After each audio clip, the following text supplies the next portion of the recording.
Hello everyone, this is Pranjal and you are watching Pathshala Rishikesh. तो हम बात कर रहे हैं उत्तराखंड पुलिस एसआई मैथ्स की, और आज इसमें हम करने जा रहे हैं 3D मेंसुरेशन, आयतन और क्षेत्रफल से रिलेटेड कुछ सवाल। जैसे कि किसी स्टूडेंट ने कल कहा था कि आप सर फॉर्मूले एक बार लगा देना कि क्या क्या फॉर्मूले हैं, तो एक बार फॉर्मूले रिवाइज कर देते हैं। और फॉर्मूला बेस्ड ये टॉपिक है, और मैं बार बार आपसे कह रहा हूं कि 2D मेंसुरेशन और 3D मेंसुरेशन जो है, दोनों को सही से आपने कर लेना है। ये फॉर्मूले आपने स्क्रीनशॉट ले लेना है, एक बार फिगर जरूर बना लेनी है। क्यूब, तो इसमें बस दो ही चीजें होती हैं, इन्होंने तीन चीजें दे दी हैं, तो कोई दिक्कत नहीं है, आप उसको एज अ तीन चीजें लेके भी कर सकते हैं।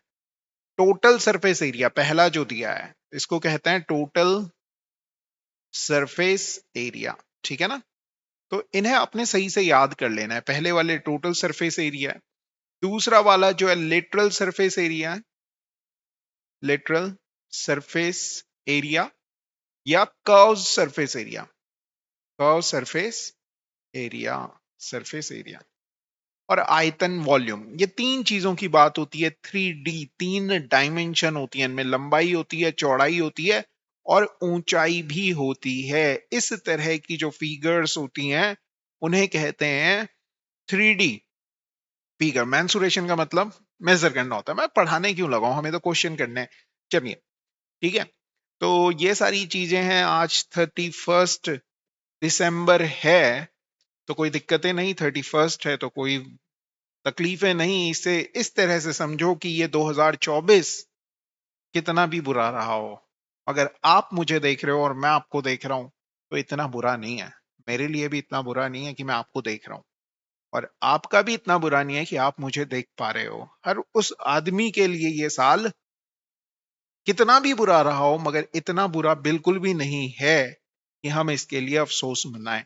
हम हर अगले दिन, जब भी हम अगले दिन उठ रहे हैं, देख रहे हैं, तो वो हम लकी अपने आप को माने, और हम ये माने कि ये साल जैसा भी था, मगर हम अगला साल देखने जा रहे हैं, तो इससे अच्छी बात कोई और नहीं हो सकती। और मेहनत करेंगे, अच्छे से करेंगे, तो एक दिन चाहिए, सारे साल जितने बुरे साल गए हैं सारे अच्छे हो जाएंगे। इस चीज को ध्यान में रख के आपने पढ़ाई करनी चाहिए। और क्योंकि अब आपका एग्जाम अगर आज से देखा जाए तो 12वें दिन है, 1 2 3 4 12वें दिन है, मतलब 11 दिन बाकी हैं। तो हर एक दिन आप अच्छे से पढ़ें, पूरी मेहनत करें। और यही वो समय होता है जब आपको 10 10 12 12 घंटे पढ़ना चाहिए, है ना।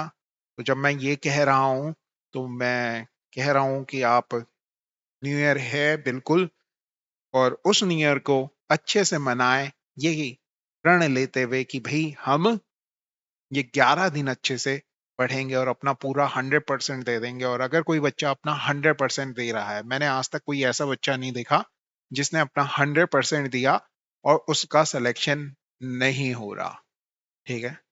एक आध नंबर से अगर वो रुका भी है, तो अगले एक आधा एग्जाम में उसका कहीं ना कुछ हुआ है। तो बिल्कुल आपने घबराना नहीं है, डरना नहीं है, अपना 100% दें। और आपका अगर 100% मिल रहा है, तो आपको टेंशन नहीं होनी है, ठीक है। चलिए देखते हैं क्या है। तो ये फॉर्मूले याद कर लेना है, टोटल सरफेस एरिया और लेटरल सरफेस एरिया। यहाँ पे हमने डायगोनल बता दिया है, तो इस तरह से एक बार आपने इन्हें रिवाइज कर लेना है। आपके जो नोट्स हैं वहां से देख लेना है, या फिर अगर आपने पाठशाला ऋषिकेश जो हमारा ऐप है उसमें मैथ्स का कोर्स लिया है, तो उसमें आपको ये सारी चीजें डिटेल्स में मिल जाएंगी। वहां से भी आप एक बार जाके रिवाइज कर सकते हैं। साथ के साथ उत्तराखंड पुलिस का जो प्रैक्टिस सेट है, वो पाठशाला ऋषिकेश ऐप पर उपलब्ध है। साथ ही कनिष्ठ सहायक के भी प्रैक्टिस सेट जो कि 10 के करीब हैं, वो उपलब्ध हैं, वहां से आप जाके कर सकते हैं। चलिए शुरुआत करते हैं। फॉर्मूले याद होने जरूरी हैं, और यहाँ से 2 3 सवाल तो आएंगे, क्योंकि 23 24 के करीब लेक्चर हैं, और 23 तिया किया जाए तो 69 होता है। 69 मतलब हर टॉपिक से अगर 3 3 क्वेश्चन भी लेके चलो, तो यहाँ तो बहुत सारे टॉपिक हैं। नहीं है तो आप बोलेंगे हाँ यहाँ तो बहुत सारे हैं, तो यहाँ से 3 से 4 सवाल आने के पूरे चांसेस है। और 3 से 4 सवाल का मतलब ये हो गया कि 3 से 4 नंबर, ठीक है। आगे बात समझ में, चलिए आगे देखते हैं कि क्या ही है। अगला सवाल, पहला सवाल आपकी स्क्रीन पे कुछ इस तरह से रहा, देखिए क्या कह रहा है। ये कह रहा है कि कमरे की लंबाई, चौड़ाई और ऊंचाई क्रमशः है। इंग्लिश वाले बच्चे इंग्लिश में पढ़ लें, मैं भी तो पढ़ ही रहा हूं ना, है ना। तो कमरे की लंबाई, चौड़ाई और ऊंचाई क्रमशः 5, 4 और इतने हैं। सबसे बड़ी बांस की छड़ी की लंबाई ज्ञात करें जो इस कमरे में पूर्णतः रखी जा सकती है। इट मीन्स कि ये क्यूब का, सॉरी क्यूबॉइड का, बोले तो घनाभ का क्या पूछ रहा है, विकर्ण पूछ रहा है। बोले तो डायगोनल पूछ रहा है, डायगोनल पूछ रहा है। आपने बोला अच्छा ऐसा हो रहा है क्या, तो यहाँ देखोगे, सॉरी यहाँ फिगर में देखोगे तो हाँ ये फॉर्मूला है डायगोनल का, दिख रहा है। आपने बोला हाँ, तो ये इसकी वैल्यू सीधे सीधे आपने निकालनी है। आपने कहना है जो डायगोनल होगा डी बराबर होता है लंबाई का स्क्वायर प्लस चौड़ाई का स्क्वायर प्लस हाइट का स्क्वायर। डायगोनल देखोगे 5 का स्क्वायर प्लस 4 का स्क्वायर प्लस 3 का स्क्वायर, 5 का स्क्वायर करोगे तो 25 प्लस 16, मेरे ख्याल से 41 हो जाता है। 41 में 9 जोड़ लोगे तो 50 हो जाता है। 50 का मतलब आ गया 5√2। आगे बात समझ में क्लियर हुआ आपको क्वेश्चन। तो इस तरह से आप ये क्वेश्चन कर सकते हैं। बस आपको ये क्वेश्चन पढ़ना था और आपको अगर फॉर्मूला याद होता, इसीलिए मैं कह रहा हूँ कि फॉर्मूले याद होने चाहिए। सबसे बड़ी जो छड़ी रखी जा सकती है किसी भी कमरे में, वो उसके डायगोनल की लेंथ के बराबर होती है। अगला क्वेश्चन देखिए जी, ये बोल रहा है कि 6, 9 और 12 वीमा, मतलब इतनी साइड वाले घनाभ से कम कुल कितने घन बनाए जा सकते हैं। कम से कम बनाने मतलब जो घन हम बनाने वाले हैं, घन का मतलब क्या होता है, घनाभ से घन बना रहे हैं। घनाभ, घन का मतलब होता है एक ऐसी 3D फिगर जिसकी तीनों चीजें, लंबाई, चौड़ाई और ऊंचाई तीनों बराबर हों। मतलब वो 6 को भी डिवाइड करे, 9 को भी डिवाइड करे और 12 को भी डिवाइड करे, ऐसा कोई नंबर हो वो बड़े से बड़ा हो। मतलब इन तीनों का HCF होना चाहिए, वो नंबर बोले तो 3 होना चाहिए। मतलब जो घन की भुजा है वो कितनी लंबाई की होनी चाहिए, 3 की होनी चाहिए। और कितने घन बनेंगे, तो आयतन जो है बड़े वाले का, उसको डिवाइड कर दोगे छोटे वाले के आयतन से। ठीक है, घनाभ के आयतन को घन के आयतन से डिवाइड कर दोगे तो नंबर ऑफ क्यूब्स निकल जाएंगे कि कितने क्यूब्स आप बना सकते हो। तो 3 दूनी 6, 3 तिया 9, 3 चौके 12, 3 चौके 12 दूनी 24, तो 24 क्या ही आ गए, तो आपने बोला 24 घन आ गए हैं। अगला क्वेश्चन देखिए भैया, एक कमरे की चारों दीवारों का क्षेत्रफल, चारों दीवारों का क्षेत्रफल जैसे उसने कहा तो लेटरल सरफेस एरिया की बात कर रहा है। तो फॉर्मूला होता है घनाभ का 2L+B × H बराबर 660 दिया हुआ है। उसकी जो लंबाई है चौड़ाई की दुगनी है। चौड़ाई बोले तो ये इसकी दुगनी है, मतलब L को 2B लिख लूं और B तो B ही है। और यदि कमरे की ऊंचाई 11 हो, है पर सॉरी ऊंचाई से ही लिखा होगा, ये मैं यहां लगाना था वहां लगा दिया, ठीक है। ऊंचाई 11 हो तो भैया बी निकल जाएगा। 2 और 11 की गुणा करोगे 22 आ गया, 22 तिया 66 हो गया, ठीक है जी। और 3B बराबर आ गया 30। तो B बराबर मेरे प्यारे बच्चों आ गया है कितना, 10 आ गया है। B बराबर कितना आ गया, 10 आ गया है। तब आधार का क्षेत्रफल ज्ञात करें, तब आधार का क्षेत्रफल ज्ञात करें। आधार का क्षेत्रफल कितना होगा, अब आधार मतलब लंबाई गुणा चौड़ाई बतानी है। L कितना है, 2B के बराबर है, तो 2B × B, L × B निकालना था आपने। L की वैल्यू 2B × B है, यही एरिया होगा, यही क्षेत्रफल होगा। 2 × 10 × 10 बोले तो 200 है क्या ऑप्शन में, आपने बोला हाँ 200 मीटर स्क्वायर आंसर हो जाएगा। किसका क्षेत्रफल हो जाएगा भैया, ये इसका क्षेत्रफल हो जाएगा। कुछ भी भयंकर सा नहीं था, याद रहेगा, आपने बोला हाँ याद रहेगा। अगला क्वेश्चन देखो क्या है। ये कह रहा है कि इफ द सम ऑफ किसी घनाभ की लंबाई चौड़ाई तथा ऊंचाई का योग, लंबाई चौड़ाई और ऊंचाई का योग दे रखा है घनाभ की, कितना दिया हुआ है 24 सेंटीमीटर दिया हुआ है, तथा विकर्ण की लंबाई दे रखी है। विकर्ण जो होता है, डायगोनल जो होता है, L square plus B square plus H square होता है, इसकी वैल्यू दे रखी है 15। आपसे पूछा जा रहा है संपूर्ण पृष्ठ क्षेत्रफल बताओ, बोले तो आपसे 2LB plus BH plus HL पूछा जा रहा है। अब आप क्या करें, ये वैल्यू आपको चाहिए तो आप इसका स्क्वायर कर लें दोनों साइड। जब आप a प्लस बी प्लस सी का होल स्क्वायर करते हैं तो देखिए क्या ही होता है। तो आपने कहा L square plus B square plus H square plus 2LB plus BH plus HL, ये वैल्यू आती है। 24 का स्क्वायर करोगे 576 होता है। आपने कहा कि सर हमें रूट के अंदर इसकी वैल्यू 15 पता है, अगर दोनों साइड स्क्वायर कर लें तो L square plus B square plus H square कितना हो जाएगा, 225 होगा कि नहीं होगा? आपने बोला हाँ हो जाएगा। तो ये वैल्यू 225 है, ये इसमें से घट जाएगी। 576 में से अगर 225 घटाऊंगा तो आप कहेंगे 351 आंसर आ जाएगा। 351 सेंटीमीटर आंसर आ जाएगा। इस तरह से ये सवाल किया जा सकता है बड़ी ही आसानी के साथ। आ रही है बात समझ में? आपने बोला हाँ ठीक है। अगले क्वेश्चन की तरफ चलें। अगला क्वेश्चन कुछ इस तरह से, एक बेलन के आधार की परिधि, आधार की परिधि दे रखी है। बेलन का मतलब सिलेंडर, परिधि का मतलब हो गया सरकमफेरेंस दे रखा है। कितना दिया हुआ है भैया? बेलन होता कैसे है, ऐसे ही होता है बेलन। आधार की परिधि मतलब ये दे रखी है, मतलब सर्कल का पेरीमीटर दे रखा है। कितना होता है? 2πr होता है। उसकी वैल्यू दे दी गई है 6π।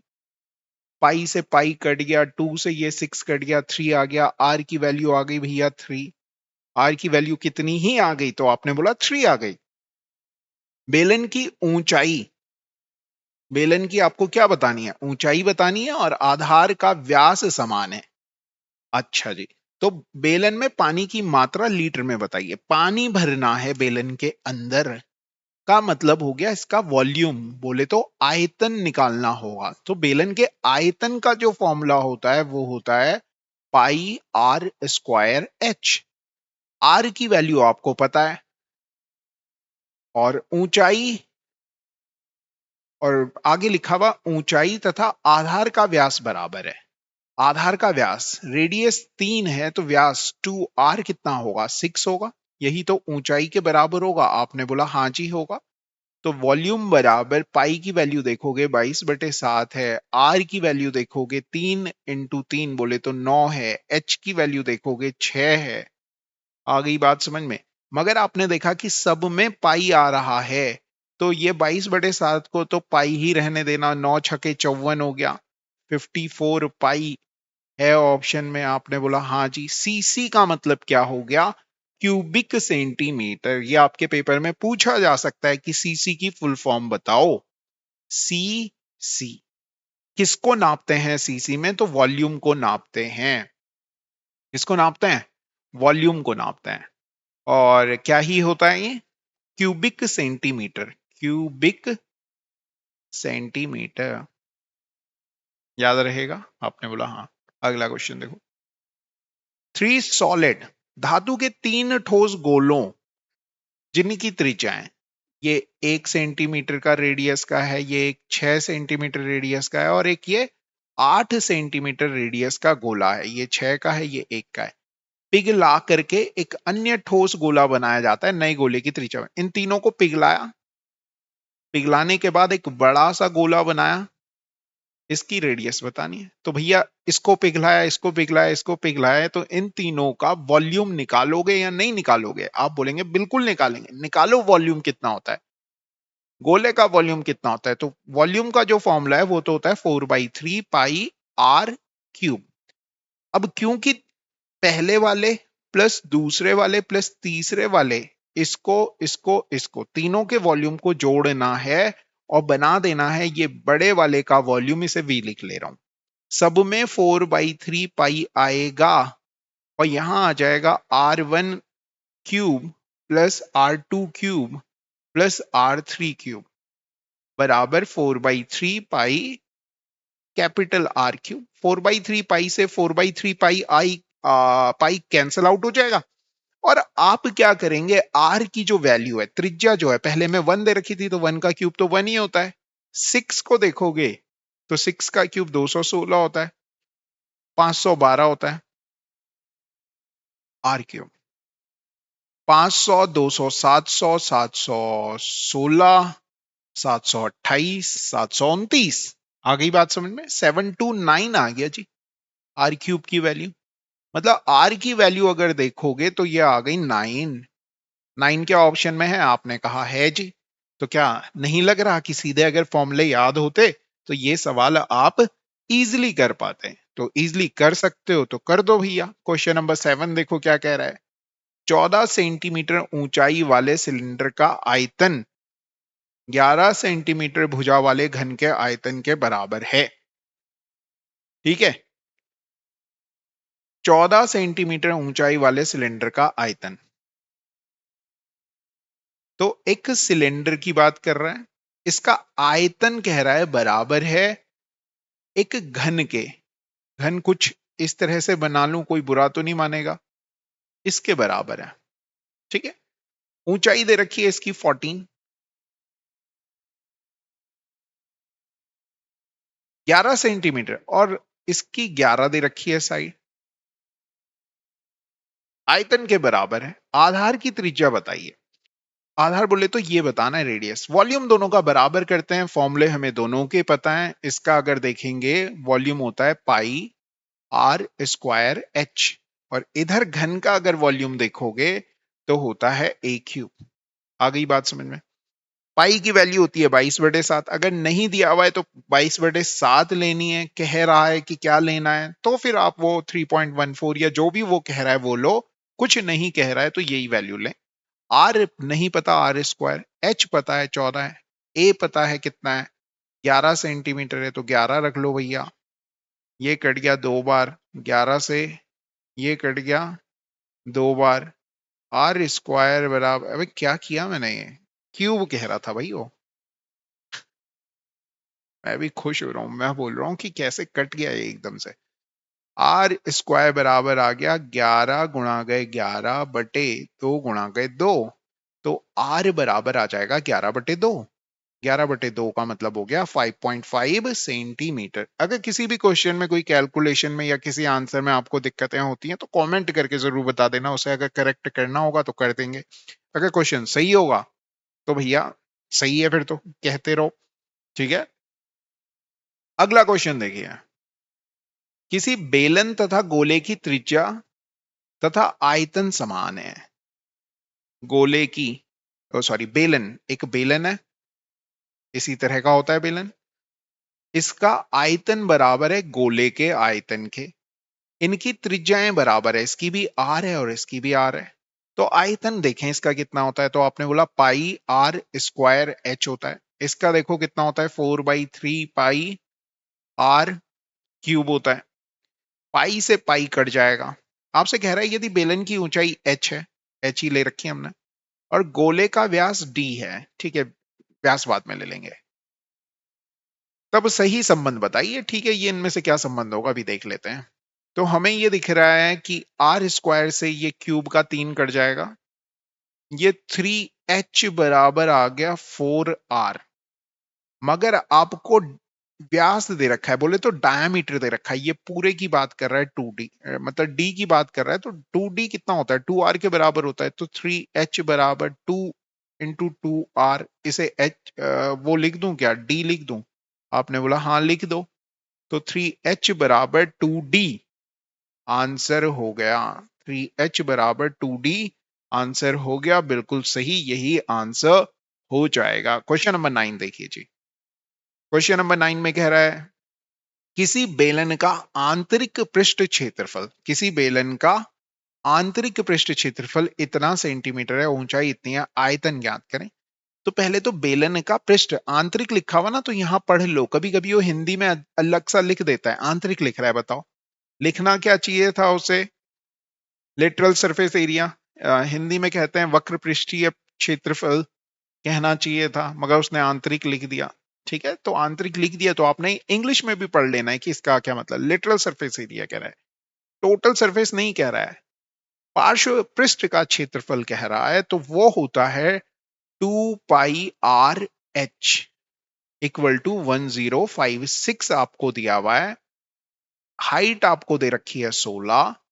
तो आप क्या निकालेंगे? आप आयतन निकालेंगे। ओके, 11 का मल्टीपल, 11 का मल्टीपल, बहुत सब में गेम किया है, 11 के मल्टीपल सब दे दिए हैं। और आयतन कह रहा है, हाँ ठीक है, कोई दिक्कत नहीं। तो 2 × 22/7। तो हम क्या करेंगे, पहले यहां से आर निकाल लेंगे, और फिर हमसे क्योंकि वो आयतन पूछ रहा है, आर की जो वैल्यू निकलेगी वो इसमें रखेंगे, πr² में, वॉल्यूम वाले फॉर्मूले में। तो आर निकालते हैं, r/h बराबर 1056। h की जगह 16 था, 16 ले लो, 16 छके 96, 16 छके 96, 22 तिया 66, और आर जो आ गया वो आ गया 21/2। ठीक है जी, अब आपको वॉल्यूम बताना है। 22/7 गुणा गया 21/2 गुणा गया 21/2 गुणा गया h। h का मतलब 16, पहले फॉर्मूला सही रखा था उन्होंने, हाँ। तो 2 से 4 से ये कट जाएगा, 16 4 बार, 7 तिया 21। अब यूनिट डिजिट देखोगे तो ये तो सब 5 5 5 दे रहे हैं, तो क्या यहाँ 5 आना है? 3 चक्कू सॉरी 3 दूनी 6, चक्कू 24, यही आना है। तो कैलकुलेट नहीं करना पड़ा, ठीक है, क्रॉस चेक जरूर कर लेना यही आंसर आ रहा है नहीं आ रहा। कैलकुलेशन हल्की हल्की सी सारी खुद भी किया करो। अगले क्वेश्चन को देखिए भैया। क्वेश्चन में कह रहा है कि 8 सेंटीमीटर त्रिज्या वाले वृत्त खंड को एक शंकु के रूप में मोड़ा गया। इस तरह से दिया हुआ एक त्रिज्य खंड दिया हुआ है, कितना दिया हुआ? 8 सेंटीमीटर त्रिज्या वाला एक त्रिज्य खंड को शंकु के रूप में मोड़ा गया, जो एक वृत्ताकार चादर का 1/4 है। अब ये 1/4 पार्ट है किसका? अगर सर्कल के इतने पार्ट को देखा जाए, इसको ऐसे डिनोट कर दिया गया है, दिख रहा है? समझ में आ रही है बात? आपने बोला हाँ ठीक है जी, ठीक है, ऐसे ही हो रहा है, दिख रहा है ना ऐसे? आपने बोला हाँ ऐसे ही हो रहा है। अब क्या करोगे? अब आपसे कहा कि इसे, इससे क्या बना रहे हैं? इससे बना रहे हैं एक शंकु बना रहे हैं। शंकु का मतलब कोन बना रहे हैं। तो एक मोड़ा गया जो एक वृत्ताकार के रूप में मोड़ा गया त्रिज्या को। तो इसके ना इस वाले पार्ट को इस वाले पार्ट से ज्वाइन कर लें, ऐसे करके मिला दें, ऐसे करके, है ना? तो ये बन जाएगा। आपसे पूछ रहा है इसका पार्श्व पृष्ठीय क्षेत्रफल बताइए, तिर्यक पृष्ठ क्षेत्रफल बताइए या पार्श्व पृष्ठीय क्षेत्रफल बताइए। भाई ये वाला ही तो जो पार्ट है जो मैंने शेड किया है वो इसके ही तो बराबर होगा। आपने बोला हाँ। पूरे सर्कल का एरिया कितना होता है? πr² होता है। फोर्थ पार्ट का कितना होता है? π4 होता है। वही तो इसको डिनोट कर रहा है। आपने बोला हाँ। तो ऐसा कोई ऑप्शन दिया हुआ है? आपने बोला हाँ जी सर, दे रखा है, वही आंसर हो जाएगा। और यही इसी से आपने ये शंकु बनाया है। तो इसका पूछ के वो आपको डिविएट करना चाह रहा है। इस चीज का ध्यान रखना कि यार सवाल बहुत ज्यादा आसान था। एक बार चेक कर लेना कि हमने कुछ गड़बड़ियां तो नहीं की हैं। अगला क्वेश्चन कह रहा है कि एक किसी बेलनाकार छड़ जिसकी ऊंचाई उसकी त्रिज्या की 8 गुना है, जो हाइट है वो रेडियस की 8 गुना है, को पिघलाया गया। किसको पिघलाया जा रहा है भैया? एक बेलन को पिघलाया जा रहा है, ऐसे समझ लो, तथा गोलियों में बनाया जा रहा है। इसको पिघला करके गोलियां बनाई जा रही हैं। प्रत्येक गोली की त्रिज्या बेलनाकार छड़ की त्रिज्या की आती है। मतलब अगर ये रेडियस r थी तो ये जो रेडियस है ये r/2 है। इसको पिघला करके ये बना रहे हैं, ऐसी n गोलियां बन जाएंगी, ऐसी तो कहोगे। कि इतने बड़े बेलन से इतनी सारी गोलियां बन जाएंगी। तो आप क्या करेंगे, इनके पिघला जब भी रहा होगा, मेल्ट जब भी कर रहा होगा, तो आपने वॉल्यूम बराबर करना है। इसका वॉल्यूम कितना होता है, पाई आर स्क्वायर एच। इसका देखोगे एन गोलियां बनेंगी 4/3 पाई आर क्यूब होता है। आर की जगह तो आर ही है, एच की जगह 8 आर रखोगे नहीं रखोगे, आपने बोला हाँ रख लेंगे जी। इंटू 8 आर बराबर एन 4/3 पाई की जगह पाई, कैपिटल आर की जगह ये कैपिटल आर है, इसकी जगह कितना रखोगे, r/2 का क्यूब है, तो मतलब यहां क्यूब आ जाएगा। आ गई बात समझ में, 4 से ये 8 कट जाएगा 2 बार, आर क्यूब से ये आर क्यूब कट जाएगा, पाई से ये पाई कट जाएगा। अब ये देखो, 2 3 दूनी 6, अठे 48, एन की वैल्यू आ गई 48।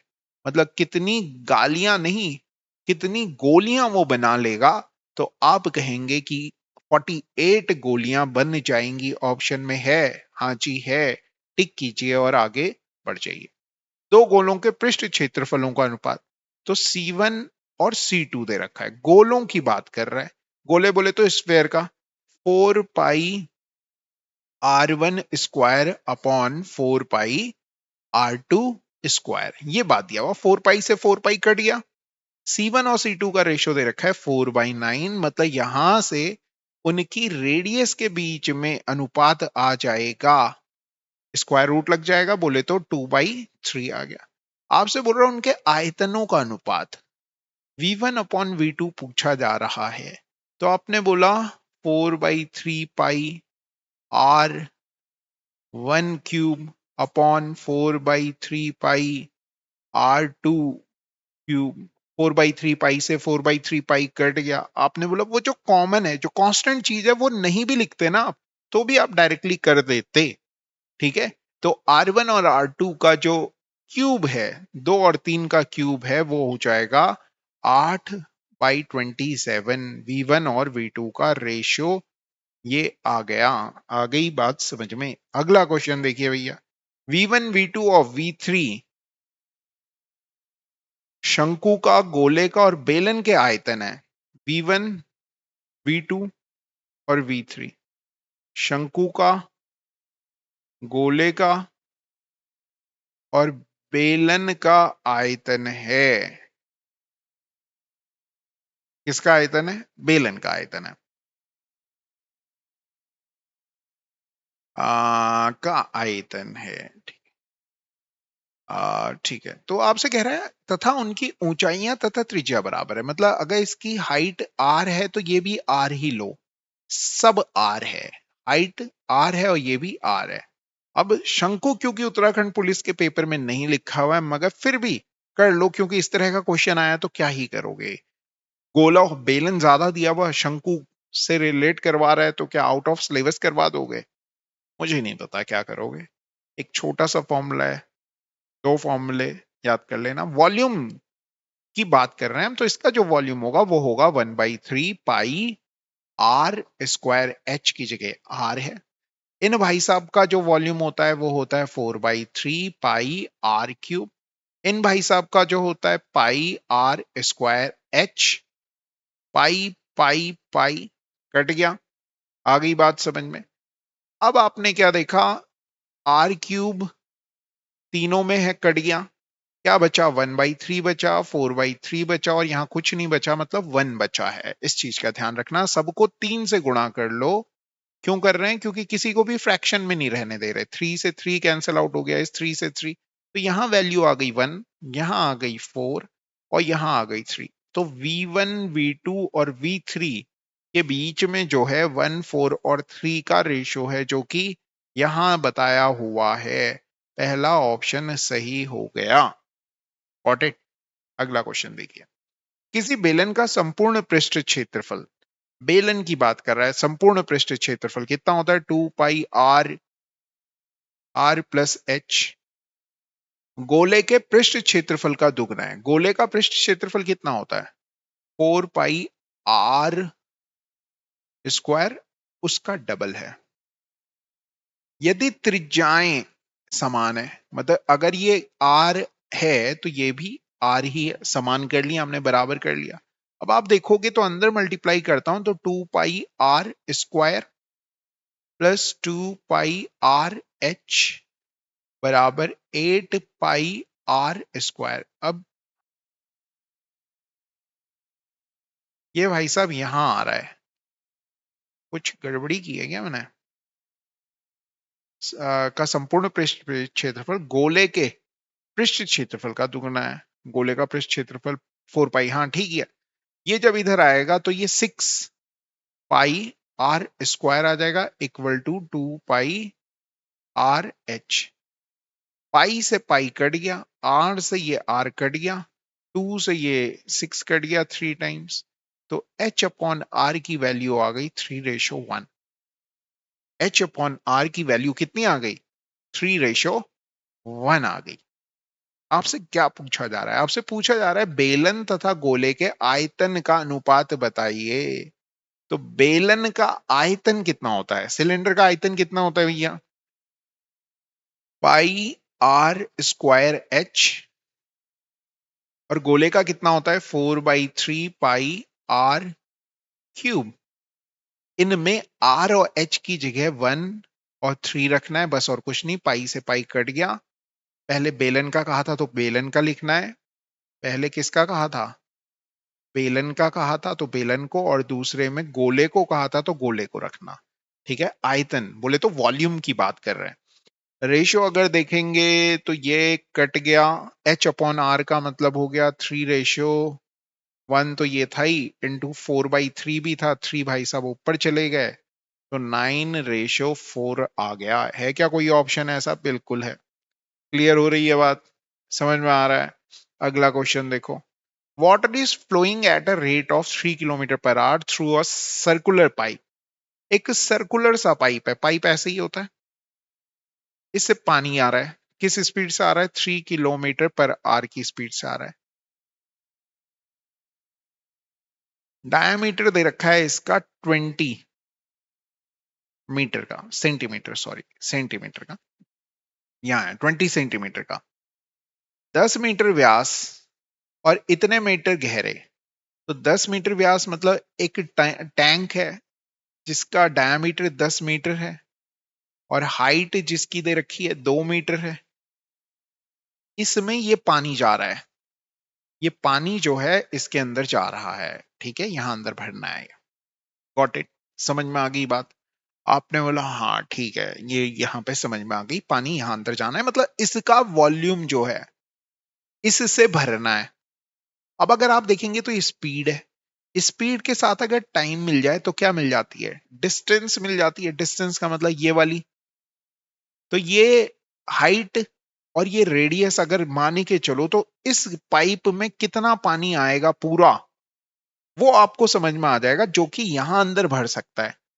कितने टाइम में इतना पानी आएगा? ठीक है, तो हम क्या कर रहे हैं, स्पीड को डिस्टेंस से टाइम से मल्टीप्लाई करेंगे और डिस्टेंस निकालेंगे, वो हाइट हो जाएगी। तो वॉल्यूम निकालेंगे पहले तो सिलेंडर का, इस वाले का। पाई r² 20 सेंटीमीटर था तो 10 हो जाएगा, पाई r²h।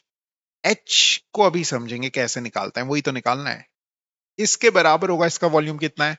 पाई r देखोगे तो 5 का स्क्वायर इंटू 2 पाई r²h। यहां अगर आप ऑब्जर्व करेंगे तो 10 सेंटीमीटर है, ये सेंटीमीटर है। इसे मीटर में बदलना है तो 10 से डिवाइड करेंगे, क्योंकि ये भी मीटर में, ये भी मीटर में, अब ये भी मीटर में हो गया, 100 से डिवाइड करेंगे, सॉरी। ठीक है, एच के बारे में मैंने कहा कि कितनी लेंथ होगी ये वाली, इसे जब आपने चेक करना है तो स्पीड इंटू टाइम करना है। तो स्पीड इंटू टाइम का मतलब हो गया, 3 किलोमीटर था, मैंने उसे लिख लिया 3000 मीटर पर आवर। आ गई बात समझ में? क्यों मैंने मीटर में कन्वर्ट किया? क्योंकि सब कुछ मीटर में गिवन था। आपने बोला हाँ ठीक है सर, ठीक है। अब पाई था, ये था 10/100 into 10/100 into T T, time लगेगा, और उतना पानी बढ़ जाएगा जितना बगल में चाहिए। ठीक है, 5 इंटू 5 इंटू 2, 1 2 1 2, 1 2 1 2, पाई से पाई उड़ा दो भैया, 5 से ये उड़ा दो, 6 बार उड़ गया। और एच, एच नहीं सॉरी, एच तो नीचे नहीं, आर है नीचे, मीटर पर आर, मतलब जो ये टाइम है, टाइम जो है ये बराबर आ गया 5 इंटू 2, 10/6, बोले तो 1/4/6। 1 घंटा पूरा लगेगा, 1 घंटा पूरा लगेगा, और 4/6 आर, और उसे मिनट में बदला तो इतने से मल्टीप्लाई करेंगे, 6 से ये कट गया, 10 आ गया, तो 40 मिनट्स आपके पास आंसर आ जाएगा। 1 घंटे 40 मिनट अगर ऑप्शन में दिख रहा है तो टिक कीजिए और आगे बढ़िए। ये सवाल इस तरह से हो जाएगा, ये सवाल जरूर करके जाना। इस तरह के सवाल आपके उत्तराखंड के एग्जाम में आने के पूरे पूरे चांसेस होते हैं। अगला देखो जी, अगला क्या ही कह दिया है, देखिए। अ रिवर 3 मीटर डीप, अच्छा, एक 3 मीटर गहरी और 40 मीटर चौड़ी नदी है। तो 3 मीटर गहरी, पहले चौड़ाई बना लेते हैं, 40 मीटर चौड़ी गहरी, 40 मीटर चौड़ी एक नदी है, और गहराई अगर देखोगे इसकी तो ये ऐसे में 3 मीटर गहरी है, 3 मीटर गहरी है। ठीक है, और ये पानी बह रहा है, सपोज ऐसे करके इधर ऐसे जा रहा है। आ रही है बात समझ में? ये एक स्ट्रेट लाइन में समझ के चलो इसे। अब ये यूं अगर मैं जोड़ लूं और इसको आगे लेके जाऊं तो आप कहोगे ना कि हाँ सर ये एक क्यूबॉइड जैसा लग रहा है, तो मैं कहूंगा हाँ क्यूबॉइड ही तो है ये इसको ऐसे देख लेना है ना, ऐसे। अब देखो क्यूबॉइड दिख रहा है, आपने बोला हाँ क्यूबॉइड दिख रहा है, इस वाले पोर्शन को भूल जाओ जो मैंने ये शेड कर दिया है, इसे भूल जाएंगे एक बार के लिए। उसके अलावा क्यूबॉइड दिख रहा है, आपने बोला हाँ दिख रहा है। अब इसकी जो लंबाई है, स्पीड दे रखी है 2 किलोमीटर पर आवर, या मैं इसे ये कह सकता हूं कि 2000 मीटर पर आवर, 2 किलोमीटर को 2000 मीटर लिख सकता हूं। 1 घंटे में ये 2000 मीटर की लेंथ तय कर लेता है ये पानी, मतलब इतना पानी इसके अंदर है। कितने घंटे में? 1 घंटे में। तो आपने देखा, आपको लेंथ पता है, हाइट पता है, विड्थ पता है, तो क्या आप इसका वॉल्यूम नहीं निकाल सकते? तो 1 घंटे में जो वॉल्यूम होगा वो होगा L into B into H, और L की वैल्यू है 2000, B की वैल्यू है 40, और हाइट 3 है। तो ये तो 1 घंटे का है, मगर आपको कह रहा है कि 1 मिनट में, प्रति मिनट पानी का आयतन बताना है। तो ये 60 मिनट में है, कह सकते हैं। 60 मतलब 1 मिनट में अगर बताना होता तो 2000 इंटू 40 इंटू 3/60 भैया।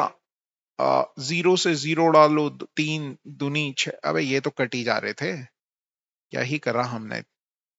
ठीक है, तो हमारे पास आ गया 1 मिनट में कितना लीटर पानी आ जा रहा है। 60 से क्या, 3 चौकू 12 वे, ये 2 आना था, हाँ ठीक है। 1 मिनट में आ रहा है 2000 इंटू 2, बोले तो 4000 मीटर क्यूब पानी। 4000 है कहीं? लास्ट ऑप्शन दिख रहा है, सही हो जाएगा। ठीक है जी, क्लियर हुआ क्वेश्चन। अगला क्वेश्चन देखिए, ये कह रहा है कि 1.5 हेक्टेयर क्षेत्र है, मतलब कोई क्षेत्र है, मान लो कि इस तरह से कोई क्षेत्रफल है। ये पूरा जो एरिया है ये 1.5 हेक्टेयर है। ठीक है, आपने बोला हाँ ठीक है। और इसमें कितनी हाइट तक बारिश हुई? 5 सेंटीमीटर हाइट तक हुई, ऐसे। तो ये भी क्या देखोगे, ऐसे करके ये एक क्यूबॉइड नहीं बन रहा? आपने बोला हाँ बन रहा है, मतलब ये जो बेस का एरिया है इसको अगर हाइट से प्रोडक्ट कर दोगे तो टोटल जो पानी कलेक्ट हुआ उसका वॉल्यूम निकलेगा नहीं निकलेगा? निकलेगा। मगर आपने बोला सर हमें ये 1 हेक्टेयर के बारे में नहीं पता, तो हम बताते हैं हेक्टेयर क्या होता है। 1 हेक्टेयर जो होता है वो बराबर होता है 10,000 मीटर स्क्वायर के। तो 1.5 हेक्टेयर कितने के बराबर होगा भैया? 15,000 मीटर स्क्वायर के होगा कि नहीं होगा? आपने बोला बिल्कुल होगा सर। अगर आप देखें ये बेस का एरिया है, तो वॉल्यूम जो होता है वो होता है बेस एरिया को अगर आप हाइट से मल्टीप्लाई कर दें तो वॉल्यूम निकल आता है। तो बेस एरिया तो 15,000 है मीटर में, और हाइट है 5 सेंटीमीटर। इसे मीटर में बदलें तो 100 से डिवाइड करेंगे, मीटर में कन्वर्ट हो गया, 2 जीरो से ये 2 जीरो कट गए, 15 पंजे 75, तो 750 है क्या कोई ऑप्शन? हाँ ठीक है जी, ये आंसर हो जाएगा, इतना मीटर क्यूब आंसर हो जाएगा। ठीक है, क्लियर हो रहा है? हम्म। चलिए नेक्स्ट क्वेश्चन की तरफ चल रहे हैं। हेमीस्फेरिकल बॉल बाउल या बोल एक अर्धगोलाकार कटोरा। अर्धगोलाकार कटोरा कैसे होता है? ऐसे ही होता है। इसकी जो रेडियस दे रखी है 3.5 दे रखी है। इसे भीतर की ओर बाहर से रंगा जाना है। It is to be painted inside as well as outside. दो जगह से रंगा जाना है, एक तो बाहर की तरफ रंगना है, अंदर की तरफ भी रंगना है, ये कह रहे हैं। अगर आप रंगाई पेंट वेंट कर रहे हैं तो एरिया की बात करेंगे, और केवल कटोरा है बाउल है तो अंदर खाली होगा, वहां भी कलर करोगे और बाहर भी कलर करोगे। जैसे मेरा ये हाथ है ना, बाहर भी मैं पेंट कर सकता हूं और अंदर जो पोर्शन है उसमें भी मैं पेंट कर सकता हूं, यहां भी पेंट कर सकता हूं, यहां भी पेंट कर सकता हूं, कटोरी मान के चलो इसे। तो जो सरफेस एरिया होता है, अभी इसका जो सरफेस एरिया होता है इसको डबल करना है। ठीक, और फिर 5 रुपए पर 10 सेंटीमीटर पर 10 स्क्वायर सेंटीमीटर के हिसाब से खर्चा आ रहा है। मतलब ये जो आएगा इसे आपने मल्टीप्लाई कर लेना है 5/10 से, और यू विल गेट योर रुपया। तो आपने कमेंट करना है कि क्या ही आंसर आया। आ गई बात है समझ में? क्वेश्चन नंबर 19वां देखिए। 15 सेंटीमीटर त्रिज्या वाले खोखले अर्धगोले में कोई द्रव भरा हुआ है। तो इस तरह से एक ये है 15 सेंटीमीटर रेडियस है, और द्रव भरा हुआ है, द्रव को 5 सेंटीमीटर व्यास वाले, अच्छा, तथा 6 सेंटीमीटर, अच्छा, एक बेलन है, इसमें डालना है। तो ये 5 सेंटीमीटर व्यास दिया हुआ है और हाइट दे रखी है 6 सेंटीमीटर। भरा जाता है, बोतलों की संख्या बतानी है कितनी होगी। तो भैया इसका जो वॉल्यूम होगा, जो कि आप कहते हैं 2/3 पाई r क्यूब, ये बराबर होगा n बोतलों के वॉल्यूम के। और बोतल का जो वॉल्यूम होता है वो पाई r स्क्वायर, r कितना है? 5/2 का स्क्वायर, हाइट कितनी है? 6 है, पाई से पाई कट जाएगा, r क्यूब बराबर आ जाएगा, ये 3 को इधर लेके गया, 3/, आर भी दे रखा है भाई, ये हटाओ, 2/3 इंटू 15 बराबर n की वैल्यू निकालनी है ना मैं तो, हाँ। और ये 5 इंटू 5 यहाँ आ गया, और 6 भी यहाँ आ गया, और ये 2 ऊपर चले जाएगा, इंटू 2। तो भैया 5 तिया 15 से ये 15 कट गया, 3 5 तिया 15, ठीक है। 3 से ये 6 कट गया 2 बार, इस 2 से ये 2 कट गया, तो 15 चौके 60 आंसर आ गया। ठीक है जी, क्लियर हुआ? एक और बहुत ही प्यारा सा छोटा सा सवाल, ये आपने कमेंट करना है। इस क्वेश्चन में मैं कुछ भी नहीं बताऊंगा आपको कि क्या करना है, और आप इतने स्मार्ट हैं कि आप इसे कर लेंगे। ठीक है, चलिए फिर ठीक है, thank you very much, have a nice day, पढ़ते रहो करते रहो, और जो 2025 है उसे अपना बना लो। ठीक है, ऐसे मौके लोगों को बहुत कम मिलते हैं। 2015 में लोगों को मौका मिला था और अब मौका मिल रहा है, और इस मौके को जो भुना देगा ना, बहुत कम लोग हो पाएंगे ऐसे। मगर बहुत कम लोगों में वो बहुत कम आप हो सकते हो। ठीक है, तो आपने इसे करना है और अपना 100% दो, ज्यादा टेंशन है ना लो। चलो फिर ठीक है, थैंक यू वेरी मच, और हैप्पी न्यू ईयर। पढ़ते रहो, करते रहो, माँ बापू के साथ ये न्यू ईयर मनाओ, उन्हें कॉल करो, भाई बहनों के साथ मनाओ, उन्हें कॉल करो, किसी के साथ कोई ग्रजेस हैं उन्हें भूल जाओ, कोई लड़ाइयां हैं उन्हें भूल जाओ, है ना। जिंदगी नफरतों का नाम नहीं है, जिंदगी प्यार का नाम है। तो नफरतें हैं तो भूल जाओ, छोड़ दो, और प्यार है तो इजहार करो, कह दो। मगर पेपर के बाद कहना भाई, अभी मत कहो। तुम तो प्यार का इजहार मत कर देना, कहीं मालूम चल रहा अलग दूसरी जगह मोटिवेट हो गए। प्यार का मतलब जहां तुम्हें सुकून मिलता है उधर बात करो, ताकि सुकून मिले। ठीक है, चलो फिर मिलते हैं कल 1 तारीख को।